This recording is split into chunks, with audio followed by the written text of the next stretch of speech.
إبراهيم في العالمين إنك حميد مجيد. قال الله تبارك وتعالى في كلامه المجيد: أعوذ بالله من الشيطان الرجيم. بسم الله الرحمن الرحيم. ثم بعثنا من بعدهم موسى بآياتنا إلى فرعون وملئه فظلموا بها فانظر كيف كان عاقبة المفسدين. قال المؤلف والمفسر رحمه الله تعالى: أدام النفع بعلومه وعلومكم في الدارين آمين. إلى أن قال: ويقول تبارك وتعالى: ثم بعثنا من بعدهم الرسل المتقدم ذكرهم كنوح عليه السلام وهود وصالح والهود وشعيب صلوات الله وسلامه عليهم وعلى سائر انبیاء اللہ اجمعین. اب مفسر رحمۃ اللہ علیہ فرماتے ہیں اللہ پاک نے فرمایا کہ ثم بعثنا من بعدهم، پھر ہم نے بھیجا ان کے بعد. تو بعدهم کا ضمیر جو ہے یہ کس طرف ہے؟ الرسل المتقدم ذکرهم، جن پیغمبروں کا اللہ تبارک و تعالیٰ پہلے قصہ بیان فرما چکے ہیں، جیسے کہ حضرت نوح، حضرت ہود، حضرت صالح، حضرت لوط، حضرت شعیب صلوات اللہ وسلامہ علیہم وعلی سائر انبیاء اللہ والمرسلین. اللہ تبارک و تعالیٰ کے تمام انبیاء اور رسولوں پہ کروڑوں صلاۃ و سلام ہوں. تو اس لیے میں نے عرض کیا تھا کہ 5 پیغمبروں کا قصہ پہلے ذکر ہو چکا ہے. درمیان میں کچھ آیات کے بعد پھر اللہ تبارک و تعالیٰ نے یہ 6واں قصہ ہے سیدنا موسیٰ علیہ السلام کا. اور یہ تمام واقعات جو ہیں اگر آپ دیکھیں الحمدللہ کہ یہ عرب کے بالکل ارد گرد میں ہیں. یعنی ادھر سے آپ دیکھ رہے ہیں یمن اور ادھر سے دیکھ رہے ہیں شام، ان کے درمیان میں تقریباً یہ سارے واقعات پیش آئے. یعنی کوئی فلسطین کے قریب پیش آیا، کوئی بیت المقدس کے قریب واقعہ پیش آیا، کوئی مابین حجاز اور شام کے راستے میں پیش آیا، اور اسی طرح احقاف جو ہے وہ یمن کے راستے میں پیش آیا. تو یہ قوم عاد، قوم ثمود، قوم ہود، قوم صالح علیہ السلام، قوم شعیب، یہ ساری قومیں جو ہے اسی طرح. اسی طرح آپ دیکھیں حضرت یوسف علیہ السلام، حضرت یعقوب علیہ السلام، کنعان اور مصر، اور پھر مصر میں فرائنہ عمالقہ کے بعد آئے. فرائنہ کے زمانے میں حضرت موسیٰ علیہ السلام کو بھیجا گیا. تو اسی لیے تنذر ام القری ومن حولها، اللہ نے ام القری اور اس کے ارد گرد میں یہ واقعات عبرت رکھے ہیں. اللہ نے ان قوموں کے واقعات بیان فرمائے ہیں کہ ان کو دیکھ کے عبرت پکڑو. قرآن پڑھنے کا معنی یہ نہیں ہوتا کہ آپ قرآن پڑھیں اور سو جائیں. قرآن پڑھنے کا مطلب یہ نہیں ہوتا ہے کہ محض ثواب کے لیے پڑھیں لیکن غور نہ کریں. اللہ کا قرآن تو جگانے کے لیے آیا ہے.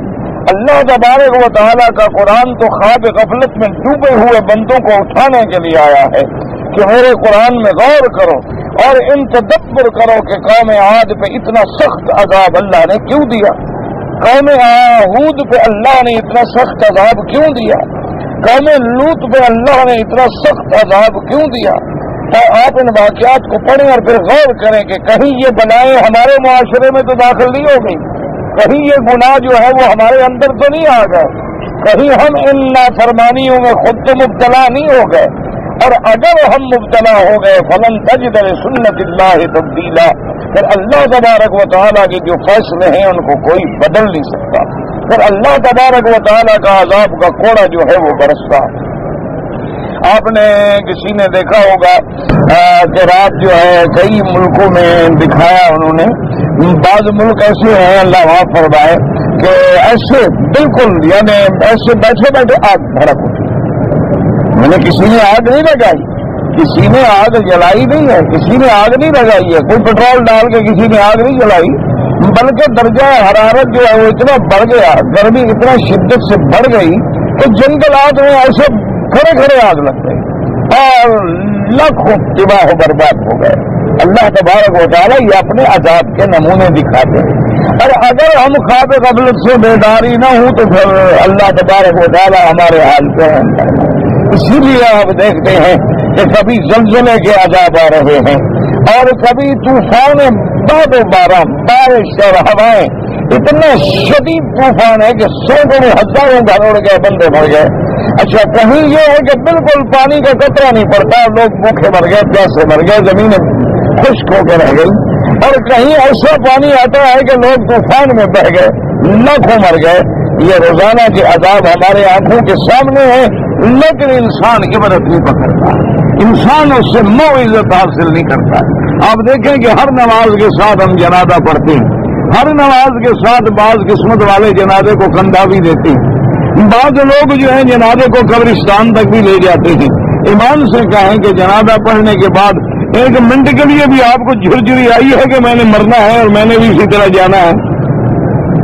1 منٹ کے لیے بھی آپ کو خیال آیا ہے کہ ایک وقت ہوگا کہ میرا جنازہ بھی جا رہا ہوگا اور میں بھی اسی طرح قبر میں جا کے ڈال دیں گے؟ بیت الوحشہ ہے، اور جہاں نہ بچے ہوں گے نہ خاندان ہوگا۔ اور میں آج جس گرمی میں ایئر کنڈیشن کے کمرے میں بند بیٹھ کے بھی کہتا ہوں کہ یہ بڑی گرمی ہے، پسینہ آ رہا ہے، تو وہاں تو قبر کی مٹی ہوگی، اوپر بھی مٹی ہوگی اور نیچے بھی مٹی ہوگی۔ اگر اللہ تبارک و تعالیٰ اس کو جنت نہ بنا دے، وہ تو گویا جہنم سے بھی زیادہ سخت ہے۔ یعنی اگر اور کوئی عذاب نہ ہو، اتنی چھوٹی سی گڑھا کھود کے کسی کو ڈال دو تو اس سے بڑا عذاب کیا ہو سکتا ہے؟ لیکن یہ تو پھر اللہ تبارک و تعالیٰ کا کرم ہے کہ روضۃ من ریاض الجنہ، کہ اللہ اگر راضی ہو جائے تو اللہ پاک اسی قبر کو ریاض جنت کے باغوں میں سے باغ بنا دیتے ہیں، اور اللہ تبارک و تعالیٰ اگر ناراض ہوں تو وہی قبر جو ہے وہ حفرۃ من حفر النیران، جہنم کے گڑھوں میں سے گڑھا بن جاتا ہے۔ تو کیا ہم نے کبھی غور کیا ہے کہ بھئی جب ہم جنازہ پڑھ رہے ہیں کہ بھئی اللہم اغفر لحینا ومیتنا وشاہدنا وغائبنا، کبھی سوچا بھی ہے کہ کوئی ہم پر بھی ایسے ایک دن کھڑا دعائیں مانگ رہا ہوگا؟ کبھی سوچا بھی ہے کہ ہم جب مریں گے تو ہمیں کوئی کفن دینے والا بھی ہوگا؟ کبھی آپ نے سوچا بھی ہے کہ ہم جب مریں گے تو کوئی تلقین کلمہ شریف کی کرنے والا بھی ہوگا؟ کبھی جب ہم مریں گے تو کوئی بندہ آنکھوں پہ ہاتھ رکھنے والا بھی ہوگا؟ جو اولادیں آج سامنے کھڑے ہو کے باپ کو گالی دیتی ہیں تو مرنے کے بعد کیا کریں گے؟ جو اولادیں آج ماں باپ کی شکل دیکھنے کی روادار نہیں ہے تو مرنے کے بعد وہ آپ کا کیا کر لیں گے؟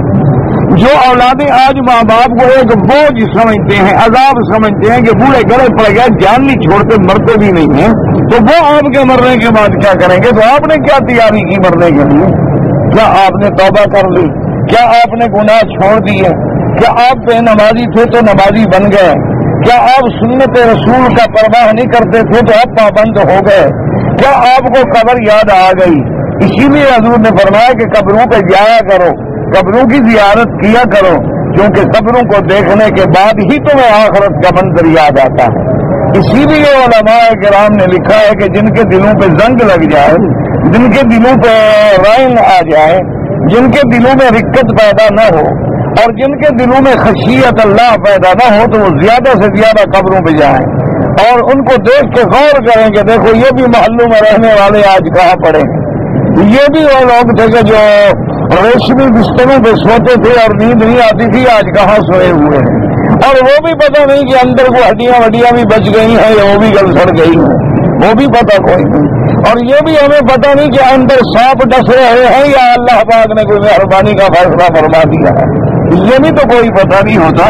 روزانہ جنازہ پڑھتے ہیں ماشاءاللہ، حرم سے نکلتے ہیں، سگریٹ والا فوراً سگریٹ جلا لیتا ہے، گالی دینے والا ایک دوسرے کو فوراً گالیاں بکنا شروع کر دیتا ہے، جھوٹ بولنے والا ایک دوسرے کے ساتھ جھوٹ بولتا ہے، اور اسی طرح جناب برائی کرنے والا اپنی برائی پہ جا رہا ہے، عورتوں کو دیکھنے والا عورتوں کے پیچھے جا رہا ہے، جس نے ماشاءاللہ حجامت کرانی ہو کہتا ہے اچھا جی آپ تو جائیں ذرا ہوٹل پہ، میں ذرا حضور کی سنت سے اس طرح پھروا کے ابھی جلدی جلدی آتا ہوں، تاکہ اللہ قسمت سے مکے مدینے لے آیا ہے، کم از کم یہاں تو اس طرح پھروا کے حضور کی سنت کو گندی گلی میں ڈال دوں تاکہ یہ بھی تو گواہی دے نا قیامت میں۔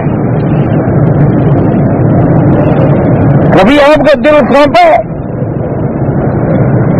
کبھی آپ کو احساس ہوا ہے کہ میں مدینے جا رہا ہوں، اور آپ حضرات کے عقیدوں میں تو اللہ کے نبی ہر جگہ موجود ہے، اور جب آپ سامنے جا رہے ہیں اور داڑھی مڈا کر تو اللہ کے نبی کو خوش کر رہے ہیں، یعنی حضور کو جب ہم اپنی شکل دکھائے ہیں سنت کے خلاف تو کیا خیال ہے حضور خوش ہوں گے کہ ماشاءاللہ ماشاءاللہ میرا امتی ہے، کلمہ میرا پڑھتا ہے، شکل انگریز کی رکھتا ہے، ماشاءاللہ کپڑا میرا پڑتا ہے، کلمہ میرا پڑتا ہے، لا الہ الا اللہ، انگوٹھے بھی میرے نام پہ چومتا ہے لیکن لباس کافروں کا پہنتا. ماشاء اللہ یعنی اللہ کے نبی بہت خوش ہوں. ہاں جی کیا خیال ہے؟ فرشتے بھی بڑے خوش ہوں، کرامن کاتبین بھی بڑے خوش ہوں گے کہ پہلے تو یہ اپنے ملک کی زمین کی گندی نالیوں میں ڈالتا تھا سنت کے بعد، آج مکے اور مدینے میں بھی ماشاءاللہ یہاں بھی ڈال کے جا رہا ہے کہ قیامت میں یہ بھی گواہ. اور جو زیادہ عاشق ہے وہ تو ملتزم پہ جا کے منہ بھی رگڑتا ہے تاکہ کعبہ بھی گواہ ہو جائے کہ داڑھی نہیں ہے دیکھ لو. میں آیا ہوں تمہارے پاس خدا سے معافی مانگنے کے لیے، لیکن باغی بن کر، نافرمان بن کر، اللہ تبارک و تعالیٰ کے نبی کے خلاف صورت بنا کر، اللہ کے نبی کے احکام کو اور جی گناہ گار ہیں بس دعا کریں. اللہ ارحم الراحمین ہے تو اللہ ارحم الراحمین ہے تو حکم سارے کس کے لیے بھیجے ہیں؟ جنوں کے لیے نہیں. اللہ تو ارحم الراحمین ہے. پھر کہہ دیتے اپنے نبی کو بھی امت کو کہہ دو نہ نماز پڑھو نہ روزہ رکھو نہ حلال کھاؤ، جو مرضی آئے جانوروں کی طرح چلو کھاؤ پیو، کوئی شریعت نہیں، بس میں ارحم الراحمین جو ہوں. یہ مسئلہ انبیاء کو سمجھ نہیں آیا، صحابہ کو سمجھ نہیں آیا، اہل بیت رسول کو سمجھ نہیں آیا، اولیاء اللہ کو سمجھ نہیں آیا کہ اللہ کے نبی تو ساری رات مصلی پہ کھڑے رہیں، اللہ کی عبادت میں ہاتھ باندھ کے پاؤں سوج جائیں، اور تم نے ایک مسئلہ بنایا بس دعا کرو اللہ بڑا بخشنے والا ہے. نہ اللہ بخشنے والا ہے، پکڑنے والا نہیں. جہاں اس کی صفتیں آئی ہیں ستار بھی ہے غفار بھی ہے تو وہاں قہار و جبار بھی ہے کہ نہیں، عزیز الانتقام بھی ہے کہ نہیں، سریع الحساب بھی ہے کہ نہیں، ان بطش ربک لشدید بھی قرآن میں ہے کہ نہیں، لا يعذب عذاب ربہ احد بھی قرآن میں ہے کہ نہیں. وہ سارا قرآن ایک طرف صرف یہ ہے. اچھا اور پھر کمال یہ ہے کہ ہم تو ہر نافرمانی کریں بس وہ غفور الرحیم.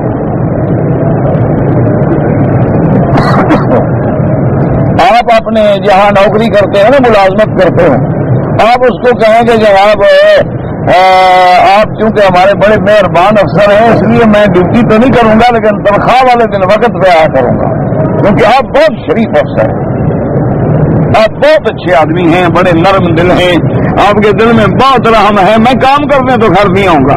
اور جس دن بدقسمتی سے آ بھی گیا تو آپ کی ایک آدھی کرسی بھی توڑ دوں گا، ایک آدھی میز بھی توڑ دوں گا، کچھ کاغذ اٹھا کے بھی باہر پھینک دوں گا.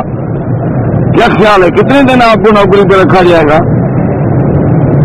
تو آپ اچھے اللہ کے بندے ہیں کہ پیدا بھی وہ کرے، زمین اس پہ چلو، ہوا اس کی، فضا اس کے، آسمان اس کے، زمینیں اس کی، پانی اس کا، ہوائیں اس کی، رزق اس کا، اور نافرمانی بھی اسی کی.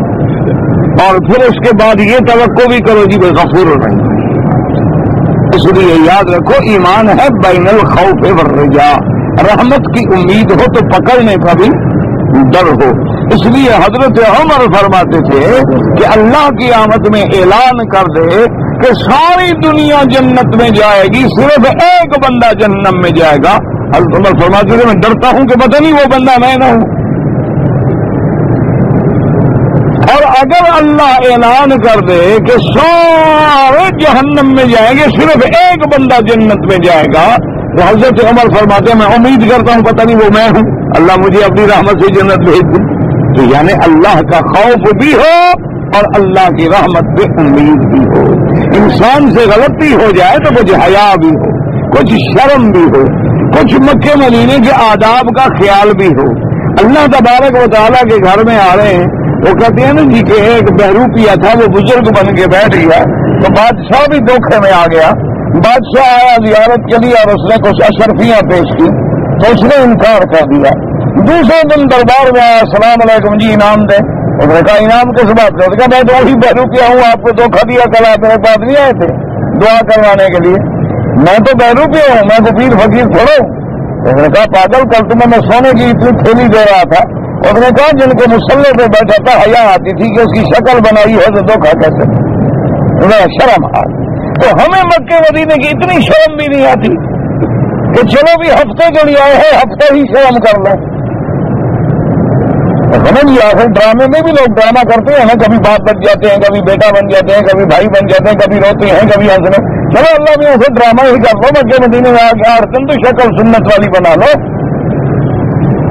8 دن تو اللہ میاں سے ڈر دو، جس دن انشاءاللہ واپس روانہ ہوں ایئرپورٹ پہ شیو کرا لیں، اگلے دن داڑھی نہیں دیکھیں گے، بالکل فکر نہ کرو، اتنی بری چیز ہے نا داڑھی، وہ تمہیں داڑھی کے ساتھ نہیں دیکھیں گے، تم بالکل بے فکر رہو۔ جب واپس جاؤ نا جی تو پہلا کام یہی ہو، ایئرپورٹ سے جا کے پہلا شیو ویو کرا کے باقاعدہ پرفیوم شرفیوم چھڑک کے تاکہ تسلی ہو جائے کہ میرا آنا نامنظور ہے، جیسے آیا تھا اللہ نے نامراد لوٹا دیا۔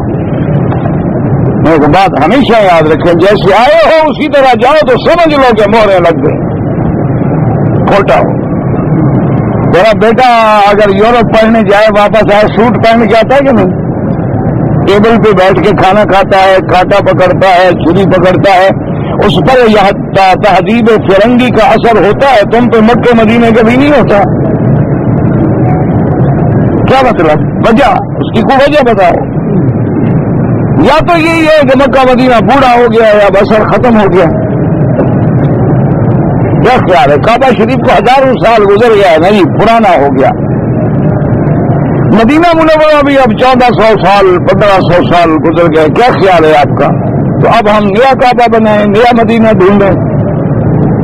انا للہ و انا الیہ راجعون۔ اس لیے یہ سارے واقعات جو پڑھ رہے ہو مدرسے پڑھتے چلے، موسیٰ علیہ السلام فرعون کے بعد گئے تھے، موسیٰ علیہ السلام فرعون کے بعد گئے تھے، موسیٰ علیہ السلام فرعون کے بعد کیوں گئے تھے؟ کیا کیا تھا؟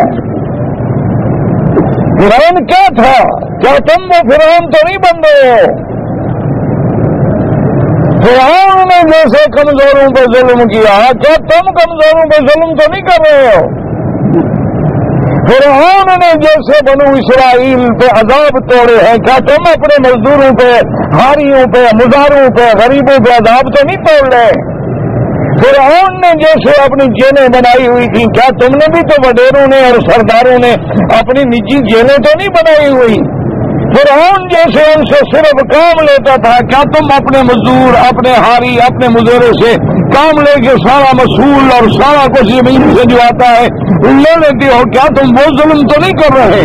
فرعون جیسے بنو اسرائیل کے لڑکے ذبح کر دیتا تھا اور بچیاں اٹھا لیتا تھا، کیا تم اپنے غریب مزدوروں کی عورتیں اور نوجوان لڑکیاں تو نہیں قبضے میں کر کے اغوا کر لیتے ہو؟ غور کرو کہ تم کہیں فرعون تو نہیں بن گئے۔ اس لیے قرآن واقعات بیان کرتا ہے، ورنہ اس کو کیا ضرورت ہے ہمیں واقعہ سنائے موسیٰ علیہ السلام کا، ہمیں واقعہ سنائے فرعون کا، کہ ہم اپنے کردار کو دیکھیں کہ ہم موسیٰ علیہ السلام کی جماعت میں ہیں، ہارون علیہ السلام کی جماعت میں ہیں، یا فرعون کی جماعت میں ہیں۔ ایمان سے کہیں آج کون سا ظلم ہے جو مسلمان نہیں کر رہا؟ عصمت لوٹی جا رہی ہے، 12 سال کی بچیوں کو پکڑ کے 8 10 آدمی اجتماعی زیادتی کرنے کے بعد مار رہے ہیں، نوجوان بچیاں گلے میں رسے ڈال کے خودکشی کرنے پہ مجبور ہو گئی ہیں، گھروں سے زبردستی اٹھا کے عصمتیں لوٹی جا رہی ہے، غریبوں کے بچوں کو اغوا کیا جاتا ہے، غریبوں کے چھوٹے چھوٹے بچے بیچ دیے جاتے ہیں کہ اونٹ دوڑانے کے کام آئیں گے اور ہم بیچ دیں گے اور پیسہ کمائیں گے۔ کیا یہ سارا ظلم امت محمد مصطفیٰ میں نہیں ہو رہا؟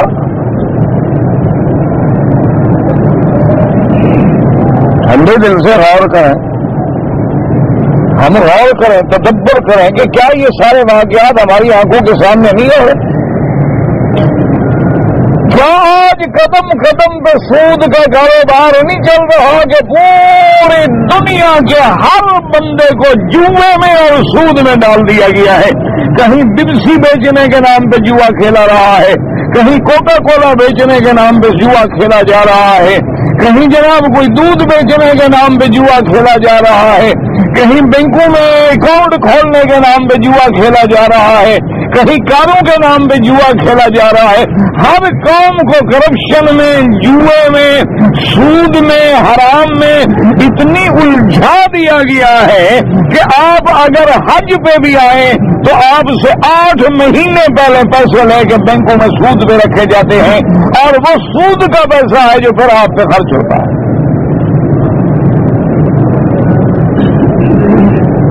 آپ ٹھنڈے دل سے سوچ لیں، غور کر لیں کہ ہم کہاں ہیں اور کہاں جا رہے ہیں، اور پھر ہم کہتے ہیں یہ تو پتہ نہیں، جیسے حضور نے فرمایا نا کہ ترزقون بضعفائکم، یہ تمہارے کمزور لوگ جو ہے یہ کبھی کبھی دعا کر دیتے ہیں تو اللہ تمہیں رزق دے دیتا ہے، کبھی جانوروں کی وجہ سے رزق مل جاتا ہے، کبھی چیونٹیوں کی وجہ سے رزق مل جاتا ہے، ورنہ ہمارے اعمال کی تو انتہا ہو گئی۔ ٹھنڈے دل سے ابھی آپ عشاء کے بعد آپ یہ نا کہ مولوی مکی کی بڑا سخت باتیں کرتا ہے اور سخت لفظ کہہ دیتا ہے، میں جل جاتا ہوں۔ جلا ہوا آدمی تو پھر اس کے منہ سے تو بات نکلے گی۔ آپ خدا کے لیے میں آپ کو دعوت دیتا ہوں، آپ مہربانی کریں عشاء کی نماز پڑھ کے حرم کے باہر کھڑے ہو جائیں۔ جو لوگ عمرے پہ آ رہے ہیں انہیں احرام باندھ کے رہے، ان کو ذرا روک کے پوچھ لیں کہ عمرہ کیا ہوتا ہے، کیسے کرنا ہے، کیا طواف ہے، کیا صفا ہے، ان میں کتنے بندے ہیں جو جانتے ہیں؟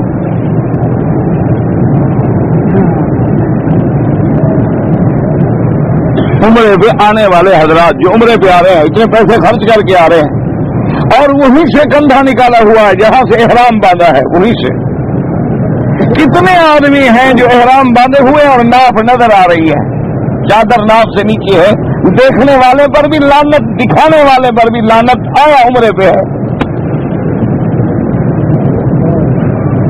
کبھی غور کیا کہ میری چادر کہاں بنی ہوئی ہے؟ بھئی اگر احرام کی چادر باندھو ناف سے نیچے اور ناف سے لے کر گھٹنے تک ہے اور اس کا کھولنا جو ہے حرام، دیکھنے والا بھی ملعون، دکھانے والا بھی ملعون، الناظر والمنظور۔ حضور نے فرمایا جو یہ دکھا رہا ہے اس پر بھی لعنت ہے اور جو بلا وجہ دیکھ رہا ہے اس پر بھی لعنت ہے۔ اور وہ حاجی صاحب نے ماشاءاللہ ناف سے نیچے چادر باندھی ہوئی ہے، ساتھ بیٹی بھی ہے، بہن بھی ہے، بیوی بھی ہے، اور لبیک اللہم لبیک بھی پڑھ رہا۔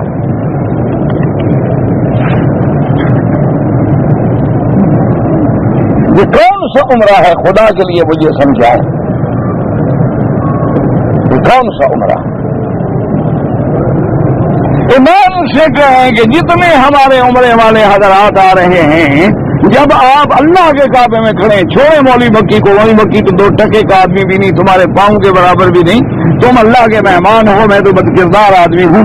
امام سے کہو کتنے معتمر ہیں عمرے والے، جب جہاز میں بیٹھتے ہو تو ایئر ہوسٹس غیر محرم عورت کے ہاتھ سے پانی اور روٹی کھاتے ہو کہ نہیں؟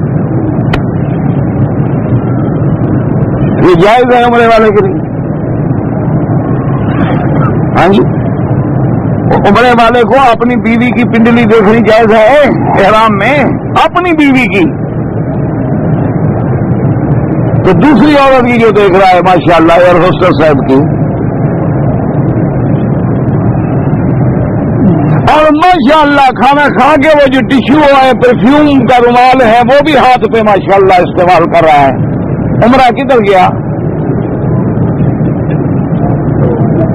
حرام رہ گیا تمہارا، وہ تو دم پڑ گئی، آپ نے دونوں ہاتھوں پہ خوشبو لگا لی۔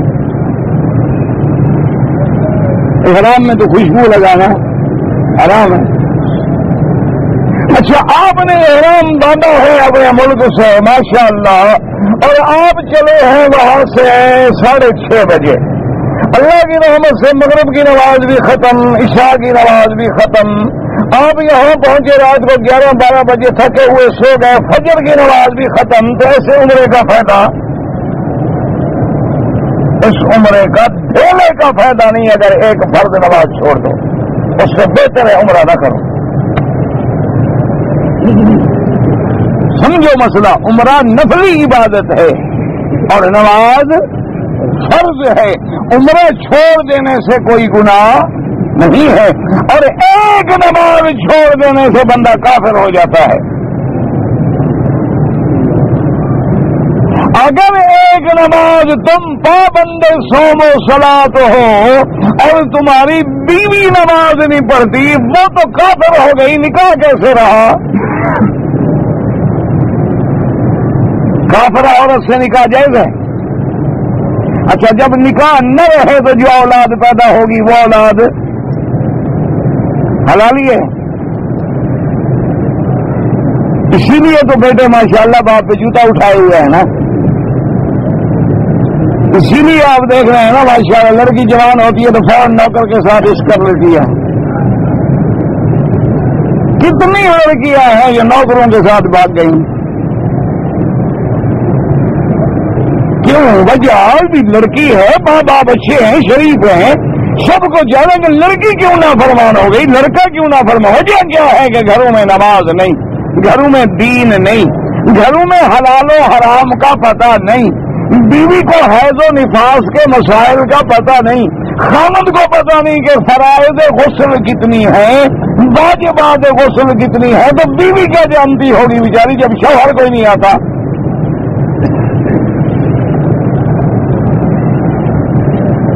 نہ آپ جب غسل کرتے ہیں ماشاءاللہ تو طالب کے علاوہ جتنے باقی سارے غسل کے کتنے فرض ہیں؟ نہیں چلو اگر آتے ہو تو کہہ دو اچھا تھا کہ باقی لوگوں کو پتہ لگ جائے گا. ہاں جی کون بول کر رہا ہے یہ تو دیکھو نا کون سے ہاں کرنا کپڑا باندھ کے یا بغیر کپڑے کے؟ اچھا کپڑا نہ ہو تو پھر فرض ادا نہیں ہوگا، کپڑا اگر نہ باندھے تو فرض ادا نہیں ہوگا، ہو جائے گا تو پھر باندھنے کا کیا فائدہ؟ اور پورے جسم سے نہیں مقصد پہلے کپڑے کو تو حل کر لیں نا، باندھنے کا کیا فائدہ ہوا اور نہ باندھنے کا نقصان کیا ہوا؟ ہاں بس یہی سوال، بس ابھی پہلے سوال پہ ہی رہ گیا. ہاں بس دعا کرو اللہ ہمارے حال پہ رحم کرے. یہ بھی داڑھی والا تھا تو اس نے بتایا ہے ماشاءاللہ، شکر ہے اس کی داڑھی ہے، اس نے کچھ یاد کیا ہے، چلو اس کو شکر ہے 3 فرض تو یاد ہے الحمدللہ ثم الحمدللہ. اور اچھا ایمان سے کہیں اب صبح کا تو سب کتنا غسل کرتے ہو، غسل کرتے ہوئے کبھی ناف میں انگلی ڈالی ہے؟ نہیں ٹھنڈے دل سے ناراض نہ ہوں، چھوڑے مولوی وکی کو، مولوی وکی کا کیا ہے یار، میں تو تمہارا خادم ہوں، چھوڑ ایمان سے خدا کے کعبے میں کرو، سچی بات بتاؤ. اگر وہاں پانی نہ پہنچا تو غسل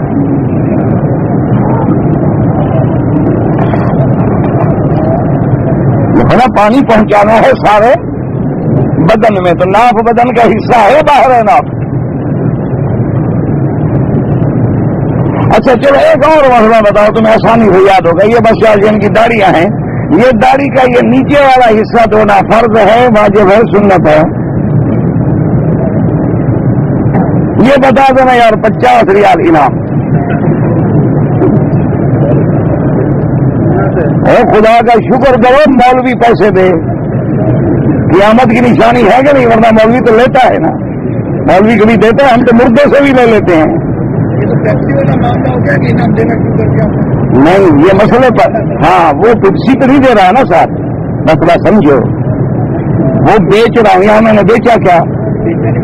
ہاں باقی بس یہی بس زیادہ عقل نہ لڑاؤ نا، جب شے نہ ہو تو انعام جائز ہے، جب متبادل شے ہو تو وہ جوا ہے. بات کو سمجھو، میں نے BBC پہ انعام رکھا، بات کو سمجھو، میرا بھائی ٹھیک کر رہا ہے، بھائی ہے، کوئی جھگڑے کی کیا بات ہے، وہ ایک بات کر رہا ہے کہ ناراض تو نہیں ہو رہا ہے، ہمارا ایک بھائی ہے تو اچھی بات. BBC پہ ہم نے انعام رکھا کہ جو خریدے گا جب نمبر نکلے گا تو اس کو ہم دیں گے 1000 مثال کے طور پر. اب انہوں نے کیا کیا کہ ایک 10,000 بوتل پہ ایک بوتل پہ وہ نمبر لکھ دیا، سمجھ آ گیا؟ 10,000 بوتل بیچ دی، خریدنے والے نے اسی لالچ میں خریدی کہ میرا انعام نکلے، یہ بن گیا جوا. ایک ہے کہ آپ شاگرد کو کہیں کہ اس مسئلے کو حل کرو، جو حل کرے گا میں اس کو 10 ریال دوں گا، یہ انعام ہے، یہ تو جوا ہے نہیں کہ متبادل میں کوئی چیز تو میں نہیں بیچ رہا. اس لیے بات کو سمجھیں، دونوں چیزوں میں فرق ہے. آپ نے گھوڑا دوڑا، آپ کہتے ہیں جو جیت گیا اس کو میں 100 ریال دوں گا، کوئی ریس نہیں. آپ کہتے ہیں نہیں کہ ٹکٹ لگاؤ، اب ہر آدمی ٹکٹ لگا رہا ہے کہ وہ گھوڑا جیتے گا، وہ کہتا ہے وہ گھوڑا جیتے گا، وہ کہتا ہے وہ گھوڑا جیتے گا، تو جوا بن گیا. اسی لیے آپ کسی بندے کو کہتے ہیں کہ جناب مجھ سے 1000 ریال قرض لے لو، لیکن واپس 1100 کرو، تو سود بن گیا. اگر میں کہتا ہوں یہ چیز ہے نقد لو تو 1000 کی، ادھار لو تو 1100 کی، سود نہیں بنا، کیونکہ آپ نے مجھ سے خریدی ہی 1100 میں ہے. میں نے جب بیچا دونوں ریٹ بتائے تھے, آپ نے وہ ریٹ قبول کر کے سودا لے لیا, تو یہ سود نہیں بنا. اس لیے اس میں بڑی باریکی ہوتی ہے. الحمدللہ ثم الحمدللہ. میرے کہنے کا مقصد یہ ہے کہ یہ عام مسئلے ہیں. یعنی وضو کرنا, غسل کرنا, یہ تو ہر بندے نے کرنا ہے. ویسے مولوی نے تو نہیں کر رہے ہیں, ہر بندے نے نماز پڑھنی ہے, ہر بندے نے وضو کرنا ہے. یہ عام مسئلے ہے. اچھا چھوٹی ہی چھوٹی کتاب میں بھی دیکھ لو لکھے ہوئے ہیں. اچھا اسی طرح پانی کے پاک ناپاک ہونے کے عام مسئلے ہیں کہ کون سا پانی پاک ہے, کون سا ناپاک ہے. اچھا کون سا پاک بھی ہے اور پاک کرنے والا بھی ہے, کون سا پانی پاک تو ہے لیکن دوسرے کو پاک کرنے والا نہیں ہے. تو اس لیے یہ عام مسئلے ہیں. لیکن کیا ہے, ہم غافل ہیں, ہمیں ادھر توجہ نہیں ہے. ورنہ اللہ کی رحمت ہے, پڑھے لکھے آدمی ہیں. اب ساری دنیا کے یعنی گائیڈ بک پڑھ کے ہر چیز سمجھ لیتے ہیں, تو باقی دین سمجھنا مشکل ہے. کوئی مشکل نہیں ہے, لیکن ہماری توجہ نہیں ہے اس طرف. اگر ہم تھوڑی سی توجہ کر لیں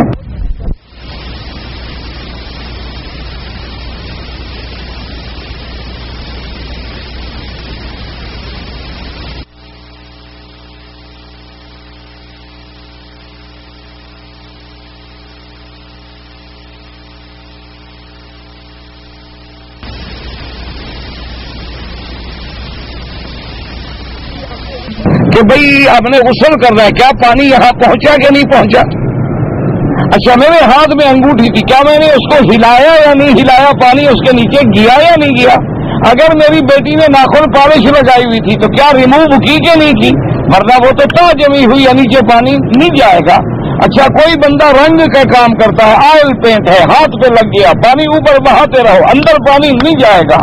کیا پہلے اس نے اس کو مٹی کے تیل سے صاف کر کے وضو کیا کہ نہیں کیا؟ تو ان چھوٹی چیز. اچھا اگر وضو صحیح نہ ہو تو نماز, اگر غسل صحیح نہ ہو تو نماز. یہ معمولی سی بات نہیں, یہ دین کی بنیاد ہے, لیکن آسان ہے, بالکل آسان ہے. بات صرف اتنا ہے کہ ہم تھوڑی توجہ کر لیں. اس لیے قرآن کہتا ہے کہ فرعون کا واقعہ, ورنہ ہمیں کیا فرعون سے, ہزاروں سال پہلے گزر گیا, دفاع بڑھ گیا, لعنت اس پہ.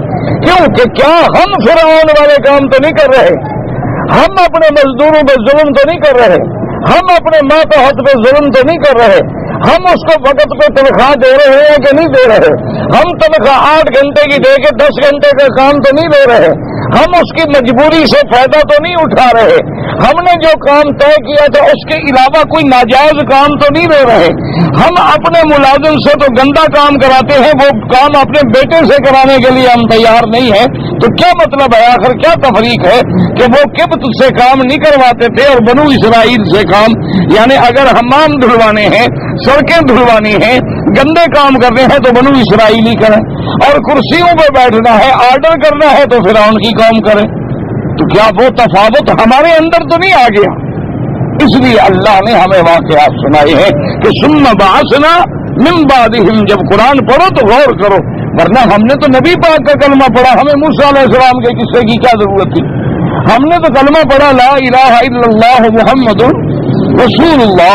لیکن کبھی اللہ ہمیں نوح علیہ السلام کا قصہ بتلاتے ہیں, کبھی اللہ ہمیں عیسیٰ علیہ السلام کا قصہ بتلاتے ہیں, کبھی اللہ پاک ہمیں یونس علیہ السلام کا قصہ بتلاتے ہیں, کبھی اللہ ایوب علیہ السلام کا قصہ بتلاتے ہیں, کبھی اللہ یوسف و یعقوب کا قصہ بتلاتے ہیں. وجہ کیا ہے کہ ہم غور کریں کہ کیا بھائی بن کر ہم اپنے بھائی یوسف کی طرح اور باقی 11 بھائیوں کا کردار تو نہیں ادا کر رہے.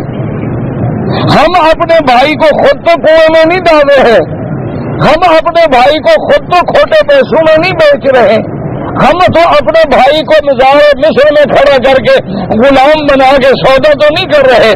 کیا ہمارا غلام گھر میں ہو تو ہماری بیوی اس پر اسی طرح ڈورے تو نہیں ڈال رہی جیسے زلیخا نے ڈالے ڈالے تھے؟ قرآن جگانے کے لیے آیا ہے, قرآن ہمیں جھنجھوڑنے کے لیے آیا ہے, قرآن ہمیں بیدار کرنے کے لیے آیا ہے کہ ہم جاگیں اور ایک ایک آیت سے ہم نصیحت پکڑیں. اس لیے حضرت عمر فرماتے ہیں کہ سورۃ البقرہ میں نے 2.5 سال میں پڑھی ہے. اب سورۃ بقرہ بھی عربی, حضرت عمر بھی عربی, زبان بھی عربی, قرآن بھی عربی, وہ تو پڑھے 2.5 سال میں. اور ہم ماشاءاللہ ختم صغیر مرنے والے پر 2 منٹ میں ختم کرا دیتے ہیں, پیسے دو مولوی کو بس. چھوٹا ختم پڑھاؤ یا بڑا ختم پڑھاؤ؟ وجہ کیا تھی کہ عمر نے ایک ایک آیت کو سمجھا کہ قرآن کیا کہتا ہے، تو 2.5 سال تو لگ گئے۔ سرکار دو عالم صلی اللہ علیہ وسلم اللہ کے نبی حضور سے صحیح حدیث ہے کہ قام رسول اللہ بآیت، ساری رات محمد مدنی اپنے مصلی پہ ایک آیت پڑھتے رہے، ساری رات کھڑے رہے، ایک آیت۔ ان تعذبهم فإنهم عبادك وَإِن تَغْفِرْ لَهُمْ فَإِنَّكَ أَنْتَ الْعَزِيزُ الْحَكِيمُ۔ جب یہ آیت اتری تو حضور مصلی پہ کھڑے ہیں، آپ کھڑے ہوئے یہ آیت پڑھ رہے ہیں، رکوع میں بھی یہ آیت، سجدے میں بھی یہ آیت، ساری رات میرے مدنی محمد مصطفیٰ کی یہ آیت پڑھتے ہوئے گزر گئی کہ میرا اللہ اگر تو اپنے بندوں پہ عذاب کرنا چاہے تو بندے ہیں، کوئی تجھے روک نہیں سکتا۔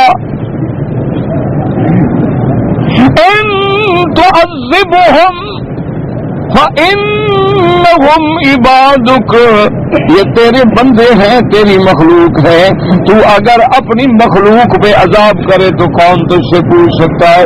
وَإِن تَغْفِرْ لَهُمْ، اور اگر تو ان کے گناہ معاف کر دے، بخشش کر دے، فَإِنَّكَ أَنْتَ الْعَزِيزُ الْحَكِيمُ، تو غالب بھی ہے، حکمت والا بھی ہے۔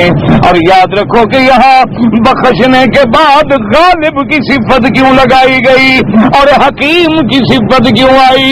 کیونکہ کبھی کبھی آدمی معاف کر دیتا ہے لیکن معاف کرنے کی وجہ لالچ ہوتی ہے، کبھی آدمی معاف کر دیتا ہے کجا کمزوری ہوتی ہے، وہ سمجھتا ہے کہ یہ طاقتور ہے، میں بگاڑ تو کچھ نہیں سکتا، وہ کہتا ہے اچھا جی میں نے معاف کیا۔ جیسے دیکھو نا کسی بڑے سے جرم ہو جائے، وہ ملازم کو بلاتے یار ادھر آؤ بھائی غلطی ہو گئی ہماری، کیا تم معاف کرتے ہو؟ سمجھتے معاف نہیں کروں گا تو کیا کر لوں گا، تو معاف کر دیتا ہے کمزوری کی وجہ سے۔ اللہ کا پیغمبر کہتا نہیں میرا مولا اگر تو سارے بندوں کے گناہ معاف کر دے تیرے غالب ہونے میں کوئی فرق نہیں آئے گا، تو غالب ہی رہے گا۔ کوئی یہ نہیں کہہ سکتا کہ تو نے ڈر کے معاف کر دیا یا کمزوری سے معاف کر دے، تو غالب ہے۔ اور اگر تو سب کو بخش کے جنت بھیج دے تو یہ بھی تیری حکمت سے خالی نہیں ہو سکتا، کیونکہ تیرا ہر کام حکمت کے مطابق ہے۔ اگر تو پکڑنا چاہے تب بھی تیری حکمت ہے، تو چھوڑنا چاہے تب بھی تیری حکمت ہے۔ تو جس کو جنت میں بھیجے تیری رحمت ہے، جہنم میں بھیجے تو تیرا عدل ہے، کیونکہ کوئی علم تیرا جو ہے علم و حکمت سے کوئی چیز خالی نہیں۔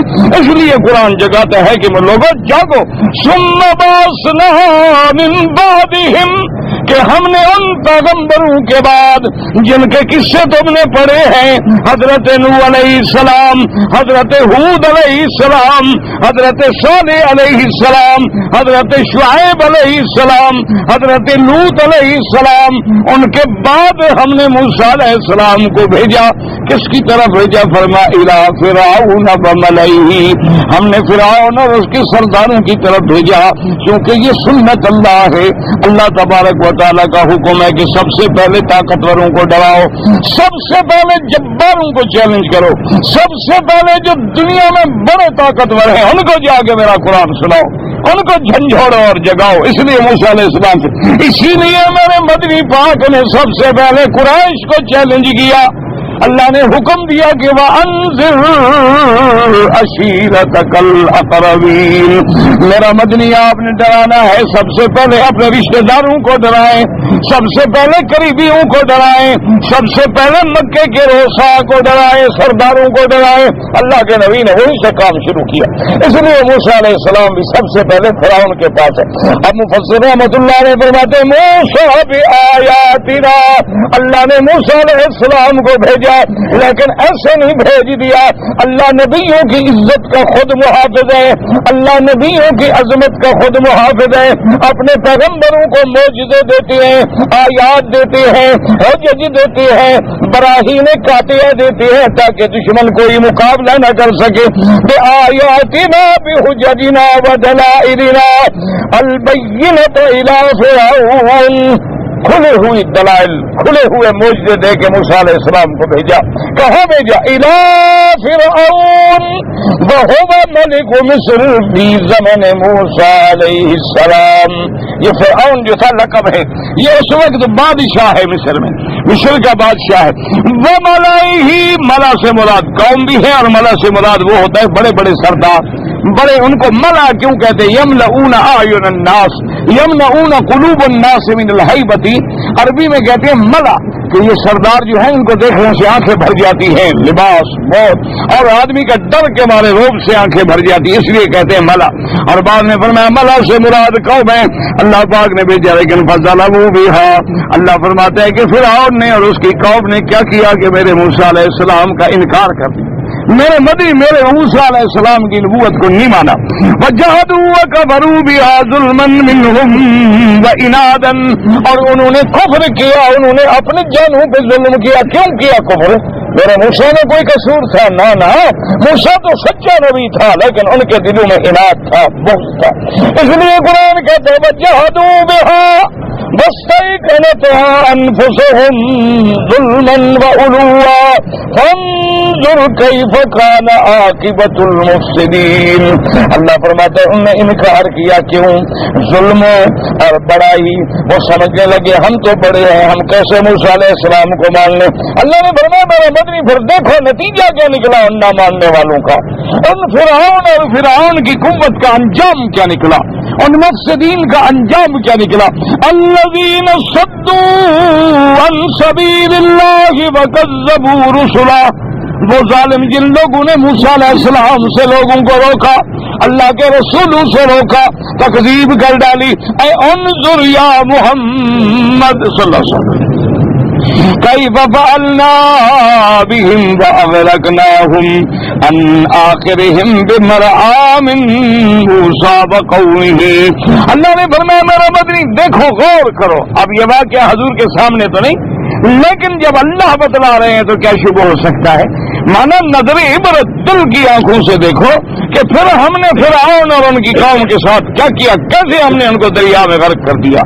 کہ وہ فرعون جو بہت بڑا تکبر کرتا تھا کہ هذه الانہار تجری من تحتی، وہ کہتا تھا موسیٰ علیہ السلام تمہارے پاس تو رہنے کی جگہ نہیں، اور میرے محل دیکھو جن کے نیچے نہریں بہ رہی ہیں. اللہ نے فرمایا جن نہروں پہ تم ناز کرو اسی نہروں میں تمہیں غرق کر دوں گا، اسی پانی میں تمہیں غرق کروں گا. جو تم فخر بتا رہے ہو نا کہ میرے محل کے نیچے نہریں بہتی ہیں، آنے تو دو تمہیں اسی نہر میں غرق کرتا ہوں، اسی پانی میں تمہیں عذاب دیتا ہوں. اللہ نے فرمایا دیکھو کیف فعلنا بهم واغرقناهم، ہم نے ان کے ایک ایک بندے کو غرق کر دیا. اور موسیٰ علیہ السلام اور ان کی قوم دیکھ رہی ہے کہ دشمن غرق ہو رہا ہے، ان کے سامنے ہم نے کر دیا. وهذا ابلغ من نكال فرعون وقومه يشفى لقلوب اولياء الله موسیٰ علیہ السلام وقومه من المؤمنین به. اللہ کے مفسر فرماتے ہیں کہ وهذا ابلغ، یہ سب سے بڑا واضح عذاب ہے کہ سامنے موسیٰ علیہ السلام کھڑے ہیں، موسیٰ علیہ السلام کی قوم سامنے کھڑی اور فرعون ڈوب رہا ہے. وہ جو کہتا تھا نا انا ربکم الاعلی، کہ میں بڑا ہوں، میرا ملک، میری دولت، میرے محل. اللہ نے فرمایا کہاں گئے؟ ایک غوطہ ہے نا جی پانی کا، صرف ایک غوطہ. یہ بڑے بڑے لوگ جو ہے نا یہ ہیں بیچارے ایک غوطے کی مار، جب ان کو رگڑا لگتا ہے نا پھر ایک غوطہ بھی برداشت نہیں ہوتا. ایک غوطہ جو ہے نا تو گردن پاری سے پاری کا تو آمنت برب موسیٰ وہارون، اللہ بھی میں ایمان لاتا ہوں. اللہ نے فرمایا الان، اچھا اب ایمان یاد آیا ہے. وقت صحیح تھا قبل وکنت من المفسدین، کہ اس سے پہلے تو بڑا نافرمان تھا، تو خود خدا بنا پھرتا تھا، اب ایمان لا رہے ہو. جب میرا عذاب دیکھا اب تمہیں ایمان یاد آیا. اس سے پہلے تو تم بڑے فساد بچانے والے ہوتی ہیں. فَالْيَوْمَ نُنَجِّيكَ بِبَدَنِكَ لِتَكُونَ لِمَنْ خَلْفَكَ آیَةً. اللہ نے فرمایا ظالم صرف تمہیں غرق کر کے یہ بھی نہیں کروں گا کہ چلو لاش تمہاری چلی جائے، ڈوب گئی، دفع ہو، لعنت پر. نہیں، تمہاری لاش کو باہر پھینک کے قیامت تک کے لیے عبرت بنا دوں گا. فَالْيَوْمَ نُنَجِّيكَ بِبَدَنِكَ، ہم تمہیں باہر نکالیں گے اور تیری جان کو پتھر بنا دیں گے، اور قیامت تک کے لیے تو عبرت رہے گا کہ تم نے میرے نبیوں کا مقابلہ کیا، اور حق سے ٹکرانے والوں کا، اللہ کے دین والوں کے مقابلے کے انجام یہی ہوتے ہیں. اس لیے یہ واقعات ہمیں سنائی جاتی ہیں کہ کبھی حق سے نہ ٹکرانا، کبھی اللہ کے دین والے سے نہ ٹکرانا، کبھی اللہ کے اولیاء سے بغض نہ رکھنا، اگر بھلائی نہ کر سکو تو برائی نہ کرنا، اپنے آپ کو بالکل ادب کے ساتھ رکھیں اور بچائیں اور غور کیا کریں۔ اگر اللہ نے تمہیں اپنے گھر پہ اختیار دیا ہے، اللہ نے تمہیں ایک فیکٹری میں مالک بنایا ہے، اللہ نے تمہیں ایک انڈسٹری میں مالک بنایا ہے، اللہ نے تمہیں ایک مل میں مالک بنایا ہے، تو غور کیا کرو کہیں میرا رویہ فرعون والا تو نہیں، میں فرعون تو نہیں بن رہا، میں اپنے عملے کے حق میں اسی طرح ظالم تو نہیں بن رہا، میں اپنے غریب مزدور کے حق میں اسی طرح تو نہیں ظالم بن رہا۔ ذرا سامنے رکھا کرو، اگر یہ باتیں سامنے رکھو گے تو تمہاری بھی نجات ہے اور آخرت میں بھی نجات ہے۔ اللہ پاک ہمیں دین پہ چلنے کی توفیق دے۔ ایک تو نماز کی چھوٹی کتاب لے لیا کرو ہر بندہ جو ہے نا، تاکہ تمہاری نمازیں صحیح ہو جائیں۔ نماز یاد کر لو کیسے پڑھنی ہے، جنازہ کیسے پڑھنا ہے، دعائیں کیسے مانگنی ہے، سجدہ رکوع کیسے کرنا ہے، اور اسی طرح اسی نمازوں میں پہلے مسائل ہوتے ہیں وضو کے، غسل کے۔ اچھا، غسل واجب کے اور غیر واجب کے۔ غسل عورت کا حیض سے ہے، نفاس سے ہے، غسل جنابت سے ہے، یہ سارے مسائل چھوٹی سی 2 ورق کی کتابیں نہیں ہوتی، وہ ذرا 1 دفعہ 2 دفعہ 3 دفعہ 4 دفعہ پڑھ لو گے اللہ دین آسان کر دے گا۔ اور اپنے گھر کے اندر بیوی بچوں کو بھی پڑھا دیں، اگر ان کو نہ آئے تو ان کو کہیں کہ پڑھ لو، جو بات سمجھ رہا ہے وہاں نشان لگا دو، تاکہ وہ بات ٹیلی فون کر کے کسی عالم سے سمجھ لو، کسی کو بات کر کے سمجھ لو، یا خامد کو دے دیا کہ یہ بات مجھے سمجھ نہیں آئی، ذرا کسی مولوی سے سمجھ کے مجھے رات کو سمجھا دینا، تاکہ جو بنیادی مسائل ہیں نا کم از کم آدمی کو وہ سمجھ میں آ جائیں، تاکہ اگر ہم نماز پڑھیں تو صحیح پڑھیں، اگر ہم عمرہ کریں تو صحیح کریں، اگر ہم مدینہ منورہ میں جائیں تو حاضری صحیح ادا کریں کہ ہم نے مدینے میں کیسے رہنا ہے، ہم نے حرم میں کیسے جانا ہے، ہم نے نماز کیسے پڑھنی ہے، ہم نے درود کیسے پڑھنا ہے، ہم نے صلاۃ و سلام کیسے پڑھنے۔ ایک ہوتا ہے روٹین کہ لوگ بھی جا رہے ہیں تم بھی جا رہے ہو، اچھا وہ بھی سامنے کھڑے شور میں جا رہے ہیں اور تم بھی شور میں جا رہے ہو، تو ناجائز ہے، گناہ ہے۔ حضور کے روضے پہ کھڑے ہو کے زور زور سے پڑھنا تو منع ہے، وہ تو اللہ کا حکم ہے کہ آواز اونچی نہ کرو۔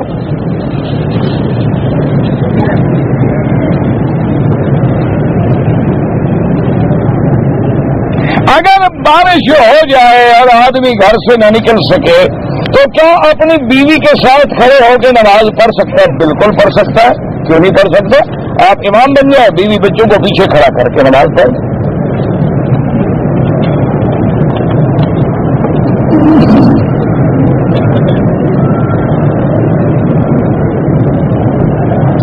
اگر امام نے 4 رکعت نماز پڑھائی، 4 رکعت کے بعد سلام پھیرنے کے بجائے وہ غلطی سے کھڑے ہو گئے، یعنی 5ویں رکعت کے لیے کھڑے ہو گئے، مقتدی کہتے رہے سبحان اللہ، لیکن امام صاحب نہیں رکے، کھڑے ہو گئے، اور جب 5ویں رکعت پڑھ لی تو بعد میں سجدہ سہو کر کے نماز پوری کر لی، ٹھیک ہو گئی، کوئی بات نہیں۔ اچھا، کہتا ہے کہ بعض مقتدی جو تھے وہ بیٹھے رہے، وہ 5ویں رکعت میں امام کے ساتھ شریک نہیں ہوئے، ان کی نماز نہیں ہوئی، انہوں نے امام کی ابتدا ہی چھوڑ دی۔ امام غلطی کرے یا امام صحیح رہے، مقتدی کا کام ہی یہی ہے کہ ہم امام کے تابع ہیں۔ کیا مانا؟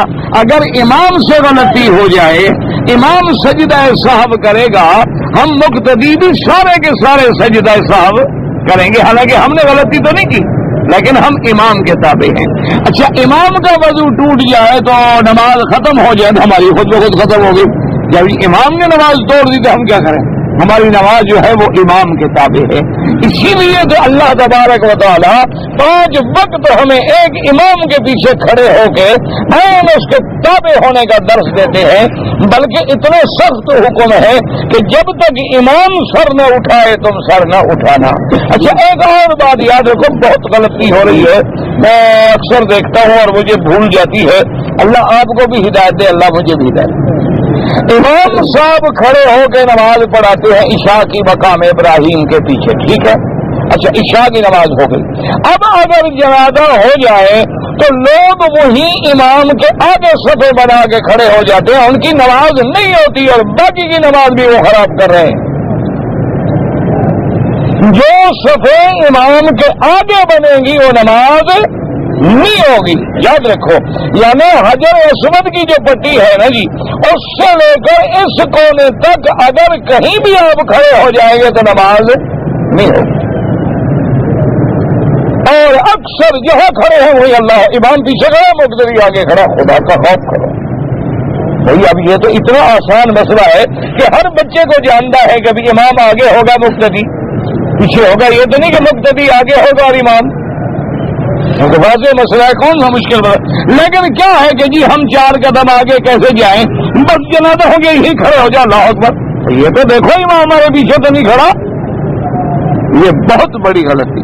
اچھا، بعض ہمارے بھائی اچھے خاصے پڑھے لکھے ماشاءاللہ، وہ جناب حتیم کی جو دیواریں نا وہاں آ کے صف بناتے ہیں جنازے کے لیے اور بالکل دیوار کے ساتھ لگ کے کھڑے. اللہ کے بندے جگہ تو چھوڑو نا صف میں، یہ ہٹ کے کھڑے ہوں. یہ کون سی نماز ہے کہ دیوار کے ساتھ یوں لگ جاؤ؟ اور روز یہ غلطی ہوتی ہے، اللہ معاف فرمائے. کوئی ایک دوسرے کو کہتا بھی نہیں، کوئی ایک دوسرے کو سمجھاتا بھی نہیں. اب کیا کرے اللہ کے بندے، دین ساری امت کے لیے ہے. کنتم خیر امت اخرجت للناس تأمرون بالمعروف وتنہون عن المنکر. ہر بندے کو دین کا مسئلہ جو آتا ہے بتانا چاہیے. کوئی مولوی ٹھیکیدار نہیں ہوتا کہ صرف مولوی بتائے گا. اچھا اب دیکھو آپ، ابھی عشاء کی نماز ہوگی، آپ دیکھ لینا، ایک صف ادھر ہے، ایک ادھر ہے، ایک ادھر ہے، ایک ادھر ہے. وہاں 3 آدمی کھڑے ہیں، ادھر 4 کھڑے ہیں، ادھر پھر 5 کھڑے، ادھر 6 کھڑے. اور خدا کے بندے یوں مل جاؤ. اگر پیچھے سے بندے نہیں آ رہے ہیں تو تم یوں قریب ہو جاؤ، یوں صف کا فاصلہ ہے، پیچھے بندہ نہیں آیا تو یہ مل جاؤ تاکہ ایک صف بن جائے. ختم ہوگی بات. اگر تمہارے آگے صف میں جگہ خالی ہے تو چھوڑ دو، پہلے اگر صف کو پورا کرو. اور ہر بندہ یہ جذبہ رکھے کہ میرے بھائی آگے آ جاؤ، بھائی صاحب آگے آ جاؤ، تو کوئی نمازیں خراب نہیں ہوں گی، کوئی صفیں خراب نہیں ہوں گی. ایک دوسرے کو ہر آدمی ہمت دلائے کہ میرا بھائی پیچھے کھڑے ہو، آگے جگہ خالی پڑی، آ جاؤ میرا بھائی. محبت سے کہو، سختی سے کہو گے نا ماشاءاللہ تو حاجی پہلے تنگ ہوتا ہے. یہ جو عمرے پہ آئے ہوئے ہیں نا وہ پہلے ہی تنگ ہیں ماشاءاللہ، اور گناہ بخشے ہوئے ہیں ان کے. اب بڑا راز اللہ میاں سے ان کا تعلق ہو گیا ہے. ان کو کہو نا کہ آگے آ جاؤ گے تو تم اندھے ہو، تمہاری آنکھیں نہیں ہیں، آپ نابینا. جواب یہ دیں گے لیکن برداشت کرو. خیر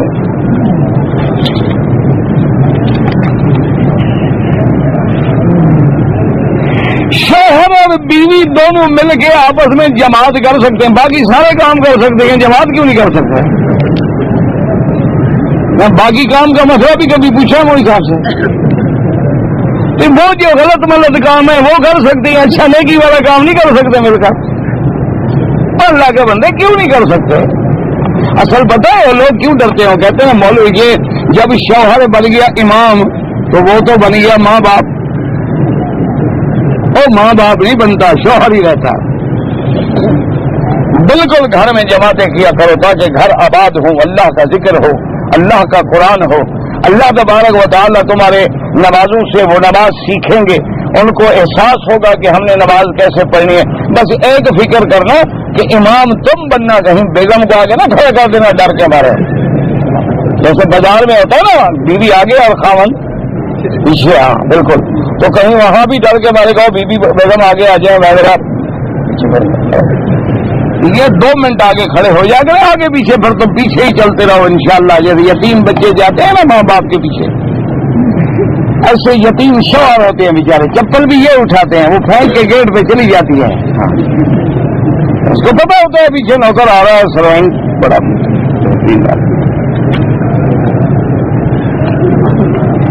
اگر فرض نماز کی جماعت کھڑی ہونے والی ہے اور مجھے پیٹ میں تکلیف ہے اور حمام جانے کی ضرورت ہے تو حمام جائیں، نماز چھوڑ دیں. یہ تو نہ ہو لوگ نماز پڑھے اور تم گندگی کا ہی سوچتے رہو کہ ابھی نکلی کہ ابھی نکلی. اس سے بہتر ہے کہ نماز نہ پڑھو. سمجھ آ گیا؟ شریعت کا حکم ہے کہ جاؤ آ کے پیٹ صاف کرو، حمام سے فارغ ہو کے وضو کر کے پھر مقدر میں ہے کوئی اور جماعت مل جائے گی، نہیں ملے تو اللہ کی مرضی.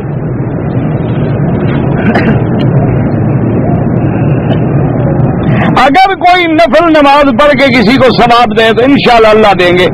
شیطان جو ہے اگر خواب میں اللہ کے نبی کی شکل میں متشکل ہو سکتا ہے، نہیں ہو سکتا.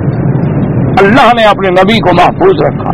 حضور نے فرمایا ان الشیطان لا یتمثل بی، شیطان کو اللہ نے یہ طاقت ہی نہیں دی کہ وہ میری شکل بنا سکے، کیونکہ اگر شیطان بھی نبی کی شکل بنا لے پھر تو لاکھوں نبی بن کے آ جائیں. اس لیے اللہ نے اپنے نبی کو محفوظ رکھا. اور ایک بات یاد رکھا کرو، جب خواب دیکھو نا مثلا حضور کی زیارت نصیب ہو، دعا کرو اللہ ہمیں بھی کر دے. ہم ہیں تو گناہگار، ہمیں عمل سے تو امید نہیں، اللہ کریم ہے تو. لیکن ایک بات یاد رکھیں، جو حضور کا حلیہ مبارک ہے شمائل میں کتابوں میں، پہلے وہ حلیہ یاد رکھو.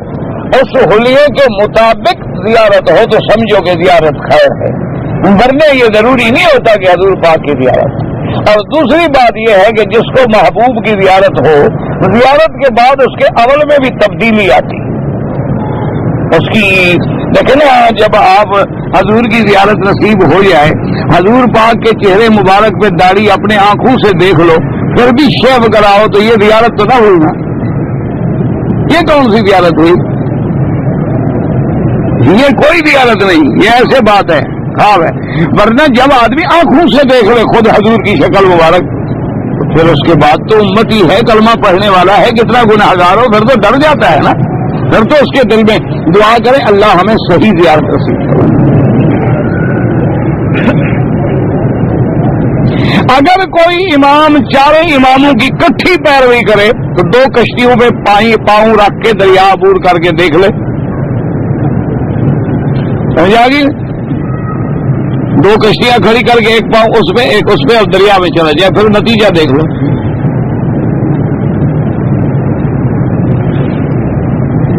میت کو غسل دینے والا بعد میں غسل کرے، ہاں سنت ہے. میں صبح سویرے نماز مسجد میں نہیں پڑھتا، گھر میں پڑھتا ہوں، بغیر عذر کے تو نماز میں جائز ہے. ایک ہے کہ بارش ہو گئی، عذر ہے، بیمار ہے، ورنہ اگر مسجد کی اذان کی آواز آئے تو لازم مسجد میں نماز پڑھے.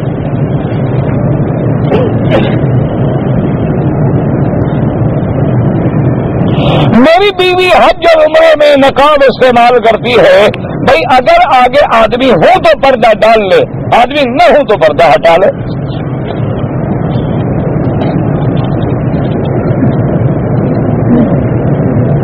آدمی مرد کے لیے ریشم اور سونا حرام ہے تو قمیص ریشم کی وہ بھی حرام ہے، گھڑی کی چین سونے کی وہ بھی حرام ہے.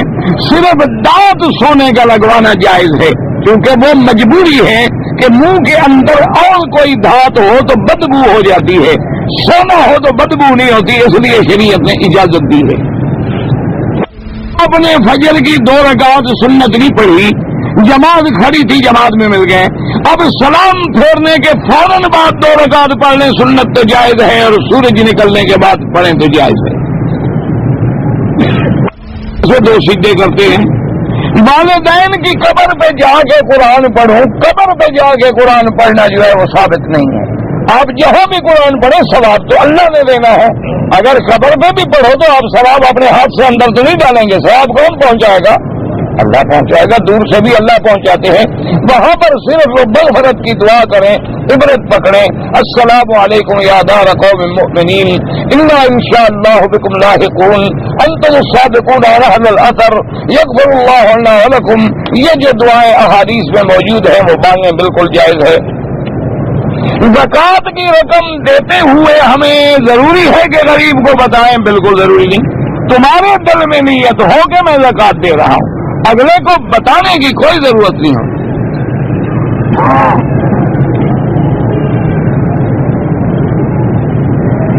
میں نے 2 ریال کا ایک گاڑی والے سے اتفاق کیا، کھلے ہوئے پیسے نہیں تھے، میں پیسے کھلے کرنے آیا تو گاڑی والا چلا گیا، وہ 2 ریال خیرات کر دو. عمر بن امیہ غمری، یہ اس کا احوال جو ہے کتابوں میں دیکھ لیں، مجھے کیا پتا کون تھے. حضر سے مراد ہوتا ہے یعنی گھر، سفر سے مراد ہوتا ہے سفر. مرسل الیہ کا معنی، مرسل معنی بھیجنے والا، مرسل الیہ جس کی طرف بھیجا گیا.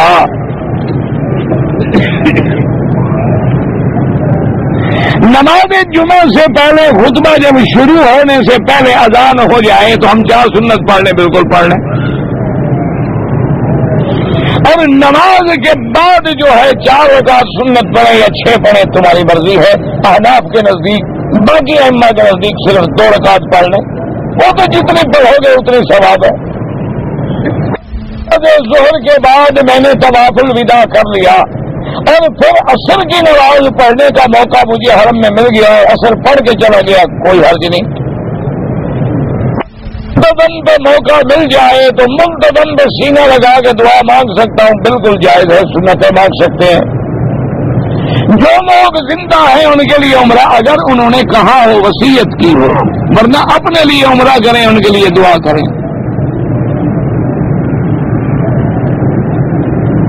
ایک شخص کی بیوی اور بچے ہیں، داماد بھی ہے، بہو بھی ہے، اس نے دوسری شادی کر لی، پہلی بیوی جو ہے وہ طلاق لینا چاہتی ہے۔